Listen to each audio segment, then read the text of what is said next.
Okay, so V for Vedette. So let me start off by just saying I was really desperate for a title and I just had to pick another V word. But a Vedette does stand for a sentry or an outpost. So the reason I kind of picked that is because I've probably had my head above the parapet, either investigating or defending against cyber threats for a while. So I picked that. But Vedette is also a French term for a lead showgirl. So it might be a pick your own adventure, and we'll see where this one goes. But so let me kind of kick off then. So on that note, that's not my weekend normal outfit, but my background is essentially now I'm a contractor working for the Home Office. I'm the head of the CSOC there, so kind of protecting all the stuff that they do. Kind of joined them as to do some maturity work, and then ended up in the kind of position that I'm at. But previous to that, I worked as the kind of lead or head at the end of NHS Digital for their CSOC. I foolishly joined the CSOC to lead it 6 weeks before COVID, which now seems like quite a bad idea. So as you'll imagine, kind of during that period, we went through some growth and obviously quite a stressful period. And we built what was a small team into a large one by the time I left. So some really interesting stuff there. Background before that, then I was a police officer for 14 years, and essentially that was doing all sorts of technical stuff. Foot patrol in Bradford as a start, which is definitely a kind of way to introduce yourself to the world. Some life experiences that's probably another talk in itself. But ultimately, I ended up in the regional organised crime unit, so doing cybercrime investigation towards the end of that career before doing a master's and wanting to continue doing cyber outside. Early experiences kind of in the workplace. I worked in a bank doing internet banking support. So I don't want to give away my age, but it was 56k modems, and the business ones were 128k. So, real fast stuff. Learning on Netscape and doing all that kind of thing. So it definitely felt like we've moved on slightly from those days. So what I want to do in this talk is really kind of talk a little bit about kind of cybercrime and just some of the incidents and things that we've come across during the kind of last sort of decade and a half or couple of decades, really. So let me just start off with saying I will refer to kind of us investigations or kind of, dealing with incidents. And I'm going to use that in a kind of like a royal we, just for the sense of this. So at no point am I saying that any of us have been affected in any of the places that I've worked by any of these incidents. If we have or not is a different question. But I'll talk about royal we.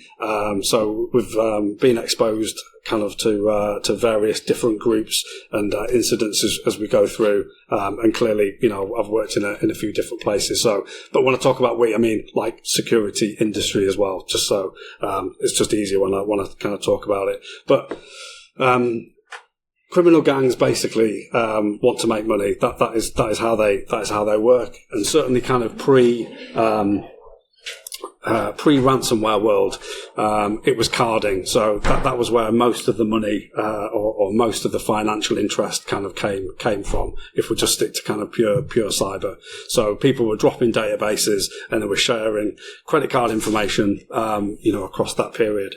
So in kind of early kind of 2000s, you had some of the big data dumps like Yahoo in 2014, and then you had other kind of peaks of interest. So obviously Snowden kind of dropped out during that period. But carding with the kind of underground kind of hackers is probably where they made most money, and probably before PCI, and that's where I think we've kind of seen that kind of transition into other types of crime. Not that carding doesn't exist, but it's just not as popular. So on that note, then, I'm not going to talk extensively about Anonymous because clearly, you all know about their background, but I think, some of the activities that they kind of came through, they were kind of challenging and hacking for Assange. There was extradition attempts of Laurie Love for the activity that he was accused of against US government and military. But these were the headlines. So back in those days, the headlines that were kind of hitting for cyber were anonymous because they had really good branding, to be fair. You know, that's an iconic image that kind of has resonated through. And what it spurred was additional groups, and kind of people of that time, you know, that were into that suddenly realizing, you know, that they had technical skills that they could apply. And some of that, you know, they wanted to apply for good causes, etc. You know, and they would kind of be pulled into that sphere. So out of that, kind of Lulzsec kind of dropped directly out of Anonymous. You know, and they were responsible in 2011 for knocking over, or stealing X Factor contestants from the US. They targeted Finn Fisher. They weren't necessarily financially motivated. You know, they were there kind of for the cause, etc. But then, like, another deviation or derivation from that was then a group like Lizard Squad. So some of you may or may not remember them, but certainly for a couple of Christmases, they've ruined kids' Christmases by knocking over Xbox and PlayStation, so all the kids immediately could come and play the games, and they got dropped. But they were also responsible for sort of League of Legends and allegedly North Korea internet takedown. They took responsibility for, and they defaced Malaysian Airlines with a 404 not found. So they gained kind of quite a lot of headlines, mainly because they were, you know, pretty much a trolley group. And there was a couple of other groups that kind of came out in that period that kind of, you know, were quite similar, and there was like beefs between them. But not necessarily kind of completely financially motivated.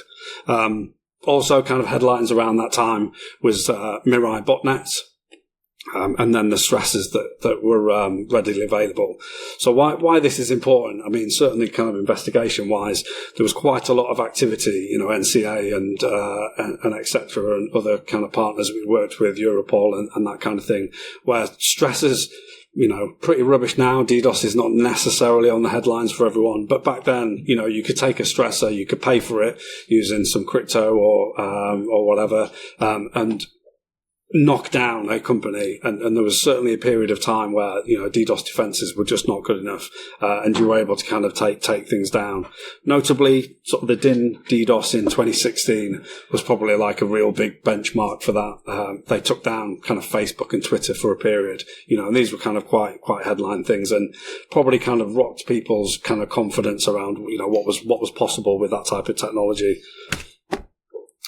So one of the reasons I wanted to kind of bring up Lizard Squad is that recently Zekill, who was the alleged leader, has recently been caught by Finnish police, and it was an investigation that was in relation to hacking that he took part in against a psychotherapy institution, stole those records, and then basically started to kind of blackmail people.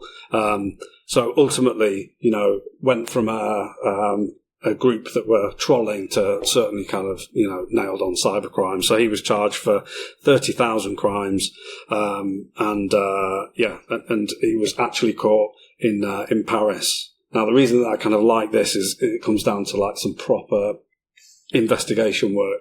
So you see the picture on the right hand side is an image that he posted on a pseudonym account.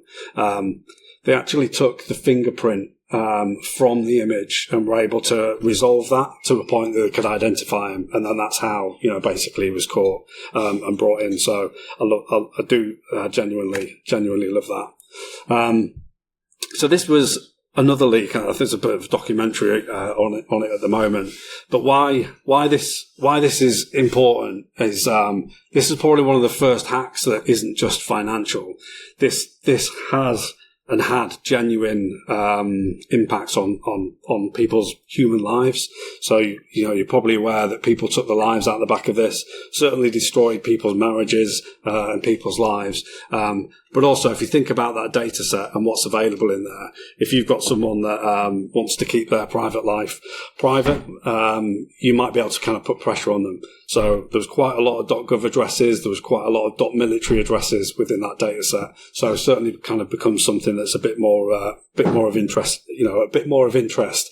And really, you know, those kind of data sets still exist. We haven't had anything quite like that for a while, but, you know, that kind of material, you know, could always reappear.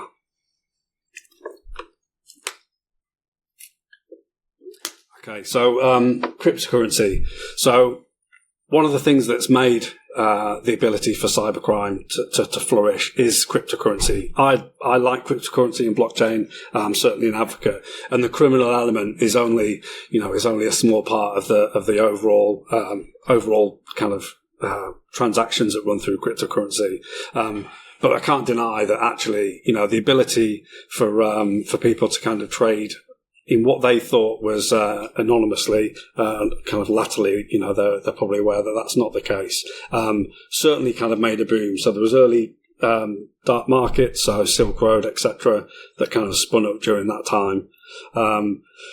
Ethereum was kind of introduced there, which introduced kind of a different type of cryptocurrency. So not just transactional, not just digital gold, or the ability to kind of just transfer money. You were able to kind of, basically have a computer network that you could run, you can run smart contracts, and that brought on various different crimes. So at that time, there was some huge divisions between cryptocurrency people that ran those systems. So people were kind of probably from the kind of anonymous type era where code is law, and there was a couple of there was a DAO hack which was millions of pounds, and basically that split Ethereum into Ethereum Classic and into Ethereum as it is now. But it resulted in in huge losses, and there's still kind of decent hacks that are targeted against smart contracts that result in from time to time some reasonable thefts.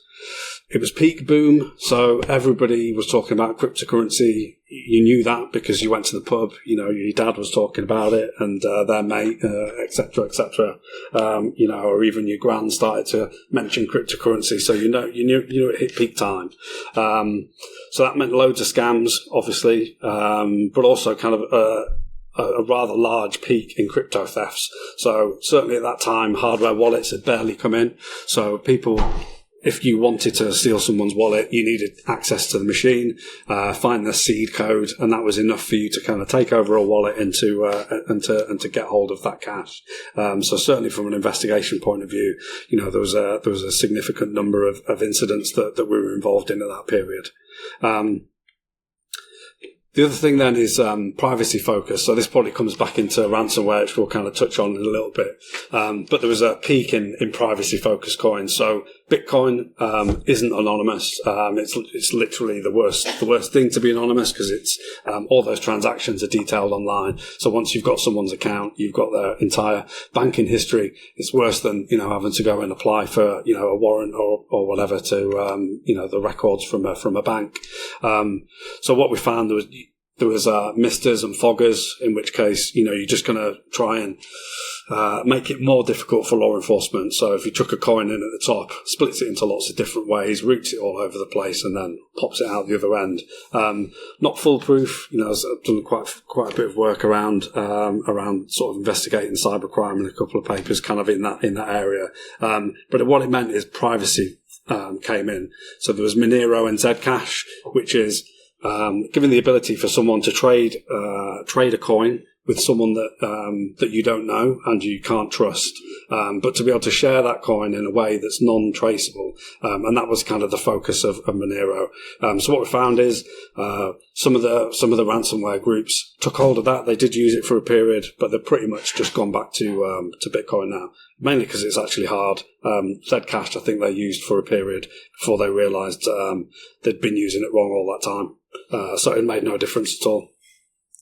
Okay, so ransomware, technically 2008, some of the first bits. Arguably there's probably bits before that, but certainly the start of ransomware, you could pay your ransom in PayPal, and you could pay by other things. I don't know if postal orders were quite used, but not too dissimilar. So you could, and there was a couple of small strains, but it wasn't hugely used. 2013 was CryptoLocker, and I think kind of based on the timelines, that's the first real point where cryptocurrency is used and utilized. between that period and pre-WannaCry, there were some significant groups, and that's definitely the rise of organised crime, and you can see kind of the ransomware groups starting to build in that period. Certainly investigated a couple, which I always kind of just say, it's basically before ransomware was cool, those investigations, and there wasn't the pull and there wasn't the drive, which is why when WannaCry came, and I was sort of police side then and supporting the investigations from that side, it was a game changer. I'm not going to cover WannaCry because everyone knows about it, but what it was, from a cybercrime point of view, it made people aware, actually, the desperate nature of how it can damage your business operations, which has an ultimate kind of cost view, and that's a leverage, and that's why kind of post 2017 there was obviously NotPetya, but from that period, kind of I guess running up into early 2000s, and obviously ransomware hasn't gone away, but that peak time kind of GanCrab, Ryuk, and Emotet, and the Lockbit groups. It's huge money. I mean, looking at 2023, 1.1 billion in ransom, was taken. So that's larger than kind of small economies. So yes, there's state sponsored thin grey line between that. Ultimately, it is driven by money. None of those are kind of sat on small wages. They're doing it so they can buy yachts, and sit around and take Instagram pictures. But the ecosystem that developed around that time, so it's not just the ransomware, it's your initial access brokers, it's cryptors in order to kind of sneak past the detections on boxes, obviously ransomware, but it's exploits, they're going out and buying exploits in, obviously the dropper ecosystem, so Ryuk and Emotet, using TrickBot, for example, and QBot latterly. Ransomware as a service obviously developed, so you can kind of get it in a whole package. Even, they even kind of create your leak site for you. There's a couple of really big kind of hits kind of across that period, kind of Colonial Pipeline kind of being one of them. So Colonial Pipeline was the US based one, shut down their operations, and that was a legacy VPN with a single factor password, that were hit by DarkSide.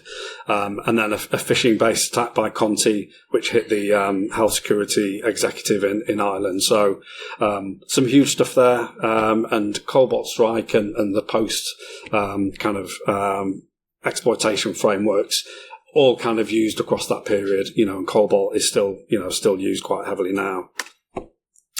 So third-party supply chains. So SolarWinds, obviously kind of made its name. I'm going to hurry through some of these maybe. The third-party supply chain is a real issue for us, and continues to be one. So we've seen SolarWinds, which was an advanced persistent threat, using a golden SAML attack. That really, obviously supply chains happened before Target and et cetera, but I think that was, probably a real shift change for those groups. And if you see the kind of activity that we've seen after, so there's been Kaisa, MageCart, Atlassian, it's a shift change. Move It, for example, that came in 23, took out BBC and BA and Boots. You see that the reason why those actors want to go for IT management software is, you pop one box and you get many, and you get the ability to kind of reach to many. So, VMware was really popular for a while in terms of as soon as you get something from VMware, and we'll cover some of the edge devices in a second. The other notable thing was Log4j, which absolutely stole everybody's sleep. And I'll apologise for people in the room who had their sleep stolen by me. It was mainly their bosses, NHS, et cetera, or whoever else, but many of us will remember that. But the difference with that is just how difficult it was to find the items in Log4j. So clearly it was inbuilt, open source software for a start. So you're not going to one vendor to find your items. It's bundled into many things. So if you're looking across large networks, then, and large enterprises, legacy networks, just to find where you have that stuff is really difficult.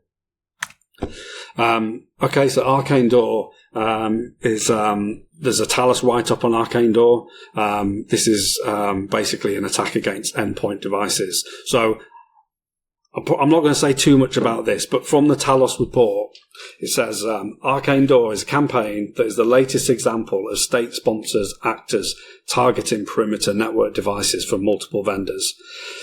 Coveted by those actors, perimeter network devices are the perfect intrusion point for espionage-focused campaigns. So if you do not treat your edge devices as precious as your AD, then I suggest, definitely go and look at that. I know it's really difficult to update those edge devices because they're all over the place. They're black boxed. There's not one patch that patches them all. But that needs to be a shift change across all industries, really. Okay, so Verizon and breach data. So I just wanted to really quickly just touch on this. So if you're in a defending position and you're kind of following this probably won't be a surprise to you at all. Credentials is still the easiest way to get in, and we've had some of that covered earlier with where you can find credentials just laying around. But no MFA, etc., is always going to be one of the first ways of getting in. Colonial Pipeline is an example. Phishing is always still popular. I would suggest that the controls around phishing are getting easier with people kind of adopting O365. It's more difficult to get phishing landing on boxes, not impossible. The ones that do land on boxes pay more attention and do some more work so they don't get back on. But I think it's getting more difficult for phishing attacks in general right now. But exploit vulnerabilities has risen by 180% over the last period from the Verizon report. That's a real step change, and I suggest the beginning of this year is probably going to only increase that. So the CISA known exploited vulnerability list is something that is definitely worth looking at. So if there is an item on the known exploited vulnerability list, it will be scanned from when it's announced from that day to a CVE scan within 5 days. So in a very short period, people are scanning and looking at that detail. 68 days if it's not on that KEV. So I would suggest, really kind of prioritize anything that hits that CISA KEV as something that you would progress really quickly. Lapsus, already mentioned earlier. One of the reasons I want to mention Lapsus is it's been a while since we've seen a group which is, a smaller group of skilled individuals, it's probably the best way to kind of put it, that are not really associated with organised crime. And they kind of came out of nowhere. A little bit like anti-establishment, so they were hitting higher education and government initially, kind of in South America, but they've got they had a global imprint. It was certainly an individual kind of UK based. Why it matters is they did become financially motivated. Perhaps they were pure of heart at the beginning and then switched. So they used VPN and Desk and Citrix, and they were rolling things over. But they hit people like Microsoft, Nvidia, Samsung, and they were hitting healthcare, financial, Rockstar. They kind of leaked a lot of the source code. What was interesting for me for this group is they were using social engineering. So they were doing things that was not the norm. And I think it surprised people. I think it probably surprised people that had not experienced that before. A lot of the things were pretty basic. We might talk about social engineering, but you don't actually see it a significant amount. And they came in and were really, really effective. And I think it just shows, that people can kind of spin up out of nowhere when you make something hostile. So the better technical controls we get, the more criminals are just going to circumvent and just do whatever they don't need to do. So I often have conversations around projects and user management. You've got really good controls, you've got MFA, but if your password reset is just ring a help desk and they just reset it without question, then what's the point? So evolving deception. So a lot of the time we spend a considerable amount of time looking at the new shiny technique that they use in order to kind of to get us through. So if that's quishing, that's kind of coming through at the moment, the QR codes and phishing attacks. One of the more recent-ish ones was interplanetary file system. So that was moving from a URL and then crossing over onto Web3 technology, so hosted on blockchain, so you can't take it down, you can't really block it. But one of the things is you have to go through a gateway. So if you monitor the IPFS gateways, ask yourself, do we have a real business need at the moment to allow any of our people to push stuff out to Web3? Because if not, then just shut the door. Also, Wayback Machine. So there's a few recent attacks where they were hosting malware on Wayback Machine. Bizarrely, you can just get around and use it. Also, there's material on Wayback Machine, which is probably not compliant with your acceptable use policies. So again, maybe just have a look at, what people are using Wayback Machine for. And if you don't really want it, then maybe think about moving it off. So AI, I'm contractually obliged to say AI during this talk because it would be remiss of me not to. I am scared of AI because I think basically it's just Clippy, just kind of dressed up with in his Terminator guise. But ultimately, I think there is a risk of AI.